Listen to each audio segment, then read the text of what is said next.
안녕하십니까, 여러분. 누리PD입니다. 우리 지금 시사 정치 관련 뉴스 혹은 여러 가지 이슈 중에요.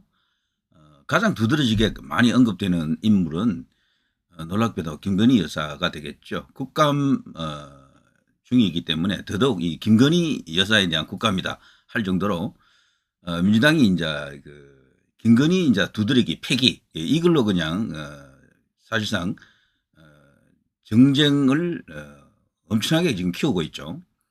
용산을 이제 이렇게 붕괴시키겠다, 무너뜨리겠다 이런 어떤 의도가 엿보이는데, 그러나 최근에 나온 지지율을 보게 되면요, 대통령 지지율은 나름대로 높지는 않아도 한 25%에서 30, 한 2, 3% 사이에 위치하고 있는데 견고한 느낌을 줍니다.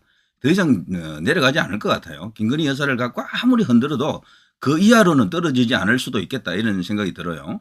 20% 떨어졌던 게 그게 일종의 바닥이 아니었나 이런 어떤 느낌도 들고, 그래서 저들이 지금 굉장히 실망했어요. 대통령 지지율이 더 떨어져야 되거든. 10%대로 떨어져야 자신들이 원하는 그림을 그릴 수가 있어요. 소위 이제 탄핵풍을 이제 일으키면서 대통령을 이제 압박하는 거죠. 하야하라 이런 식인데요. 그게 일단은 제가 볼 때는 쉽지 않을 것 같다 이런 생각이 들고요. 그런데 놀랍게도 김건희 여사를 사이드로 이렇게 밀어내고 그 자리를 꿰찬 인물이 하나 있습니다. 바로 문다혜. 문재인 전 대통령의 이제 아픈 손가락이라고 불리죠, 주로. 자, 이혼녀죠, 지금 이혼녀. 자, 이 문다혜 이야기가 저 특정 계층에서는 10대, 20대, 30대쯤 될까요? 한 40대까지도 이제 되겠습니다. 그들의 제1 이슈, 최고 이슈는 김건희 여사가 아니에요. 이 문다혜 이슈입니다. 그래서 지금 여당에서는, 여권에서는 이 문다혜를 일종의 마중물로 삼아가지고 대야 공격을 시작해야 됩니다. 방어를 하는 데 있어서 제일 좋은 것은 공격이에요. 최상의 공격이 최상의 수비라는 말이 있는 것처럼 김정숙 이렇게 때리고, 김혜경 때리고, 뭐 문다혜 때리고, 문재인 때리고 이런 식으로 해야 될 겁니다. 김건희 여사를 방어하겠다고 방어만 계속하게 되면 계속 수세 국면으로 이제 몰리게 된다. 그래도 방어한다 했어요. 또 방어되는 것도 아닙니다. 그거는 그냥 내버려두고요. 어느 정도 그냥 놔두고 공격으로 전환해야 된다. 지금 그 관련된 뉴스들이 많이 올라오고 있잖아요. 제가 인터넷 커뮤니티 이야기를 자주 하는 편인데, 이제 거기를 쭉 보면요, 이제 솔직히 말해서 이 문다혜 이슈가 굉장히 큰 이슈가 되어 있습니다. 뭐 여러 가지 뉴스 중 나와 있죠. 뭐 문 대통령 문다혜 소유 차량 2대인데 11차례나 압류가 되었다. 그리고 지금 여러 가지 어떤 뭐 여러 가지 문제점이 있는 것이 다 드러났죠. 캐스프 차량 과태료 체납 뭐 압류 이런 것이 다 나와 있습니다. 압류까지 다 이렇게 이제 포함하게 되면 몇 천만 원 되겠죠. 과태료가 또 한 몇십만 원 될 거고요. 뭐 이런 식입니다. 대통령 집안에서 어떤 이런 일이 일어납니까?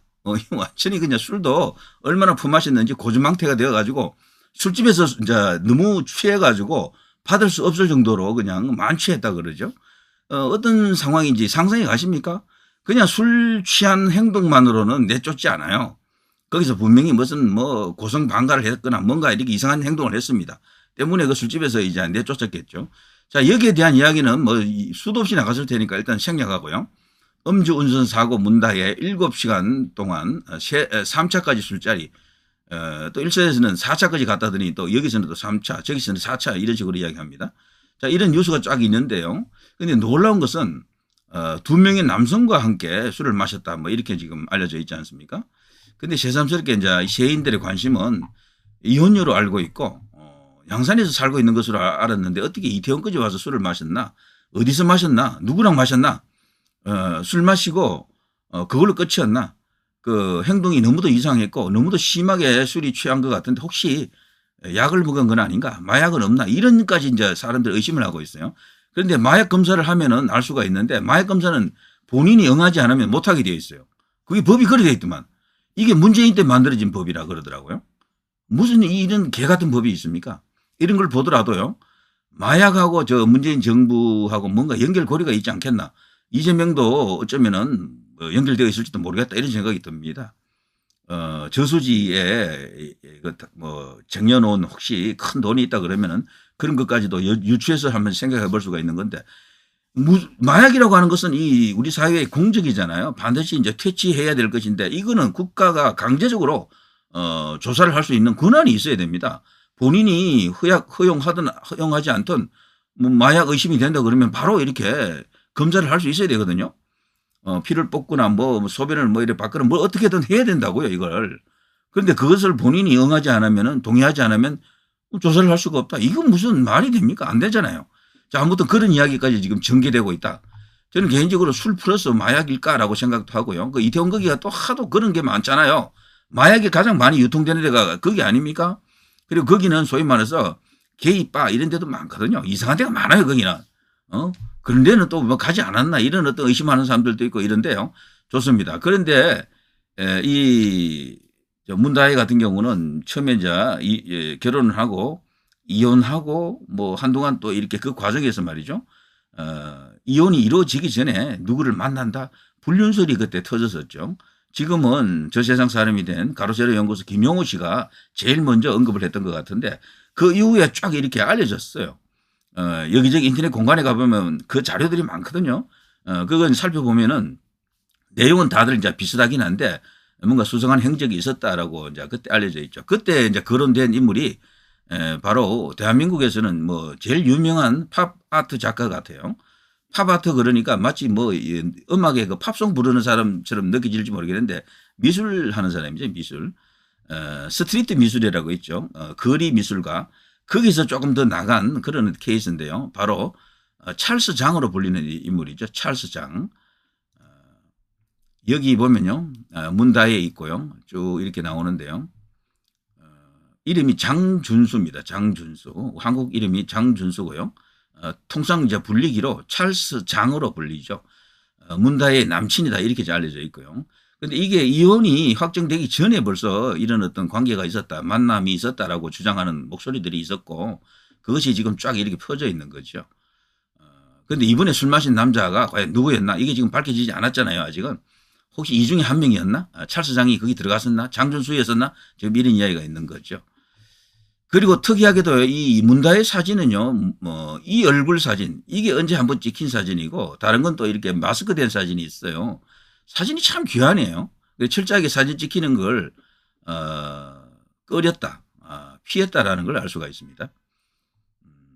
이재명 주변에도 정진상 같은 경우 한때 얼굴이 없어가지고요. 옛날 사진, 그 이상한 사진, 아주 오래전에 사진 하나만 떠돌아다녔잖아요. 이제 기소가 되면서 드디어 얼굴이 이제 공개가 되었었는데 그것처럼 이 문다혜도 조금 그런 의문스러운 모습이 나타났었죠. 자, 아무튼요, 이혼, 재혼, 뭐 그리고 위장 이혼, 뭐 여러 가지 썰이 있었습니다. 그 이야기만 해도 끝도 없이 많아요. 뭐 돈 문제가 걸려있다 이런 것도 있는데요. 그건 뭐 다른 시간에 좀 해보도록 하고요. 자, 아무튼 이 찰스 장이라는 인물이 누구인가? 찰스 장.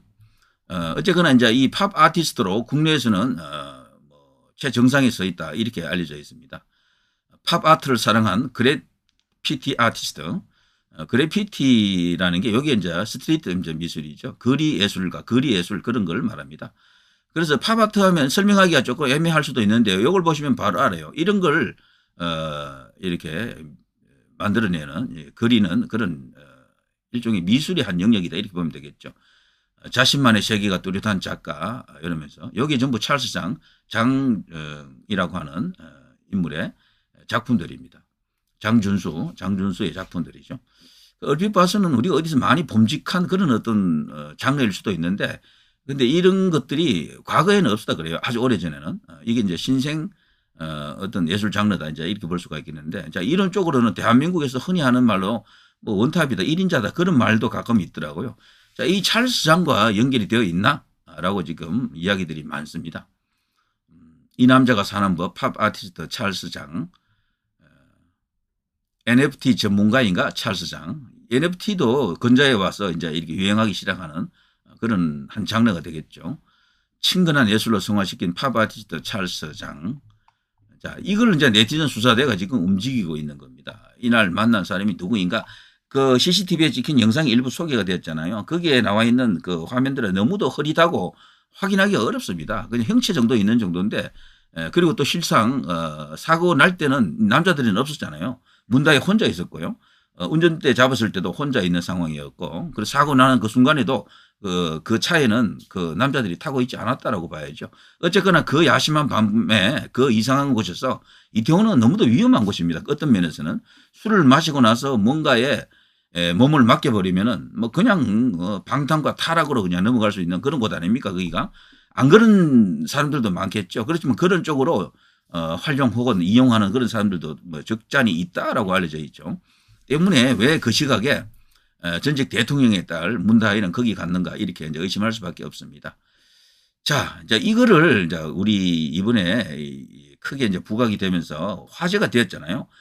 이게 엄청난 의미가 있습니다. 지금 여권 야권이 지금 그야말로 전쟁 중이잖아요. 국감 중이기 때문에 또 전쟁을 또 하는 것도 있지만 이재명은 이재명 방탄을 위해서 민주당이 지금 올인하고 있지 않습니까? 그리고 1심 선고가 2개 기다리고 있고 그래서 여론을 자기 편으로 끌고 오기 위해서 그 방법으로는 자신들이 뭘 할 수 있다는 걸 내세우기는 어려워요. 그건 믿어주지도 않고 결국은 상대를 때리는 네거티브밖에 없는 거예요. 그래서 계속 용산을 그냥 있는 것 없는 것 다 끌고 와서 그냥 융단 폭격을 지금 하고 있습니다. 선동이고 일종의 그냥 파괴적인 어떤 행동을 통해서 윤석열 대통령 지지율을 깎고 여당 지지율을 깎고 자신들이 그 이익을 챙기려고 하는 그런 얄팍한 정치적 셈법이 들어가 있는데요. 이런 때 말이죠. 이 국민을 전환할 수 있는 좋은 기회이기도 합니다. 문다혜 이슈를 어거지로 이렇게 끌고 나오면 잘 안 먹히는데 이번에 이거는요 하늘이 준 기회입니다. 어떻게 보면은 아니 지금 여당이나 여권에서 문다혜를 그렇게 해코지한 게 아니잖아요. 본인의 결정으로 본인의 실수로 혹은 본인의 어떤 그 범죄적 행위로 일어난 일입니다. 자연스럽게 만들어진 계기죠. 이게 정말 좋은 겁니다. 이런 기회가 자주 안 와요. 이걸 마중물로 삼아가지고 이제 드디어 본진을 쳐야죠. 문재인, 김정숙, 김혜경 이런 쪽으로 넘어가야 되는 일종의 마중물을 만들어야 된다. 그래서 말이죠. 그 이슈를 키우기에는 이런 어떤 그날 같이 함께 술을 마신 남자가 누구였나 이런 것도 국민의힘 의원들이 해내야 돼요. 이런 것들을 막 이렇게 밝혀가지고 막 이렇게 폭로도 해주고 뭐 브리핑도 해주고 언론에다가 계속해서 기사도 던져주고 해야 되는데 우리 같은 유튜브가 이걸 어떻게 알겠습니까? 그래서 말이죠. 이런 것을 전문적으로 해낼 수 있는 그런 역량이 있는 그 국민의힘을 한번 기대해 봅니다. 그리고 저 네티즌 수사대에만 의존해서는 곤란하잖아요.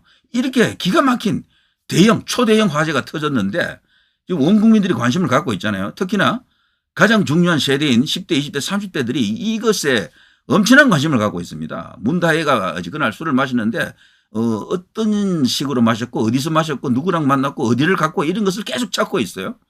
여기에 국민의힘이 지금 손 놓고 아무 상황도 아닌 것처럼 있으면 이거는 지지층을 우롱하는 겁니다. 한동훈 대표, 여기에 대해서 발언이 나와야 돼요. 제가 볼 때 한동훈 대표는 한마디도 안 했어.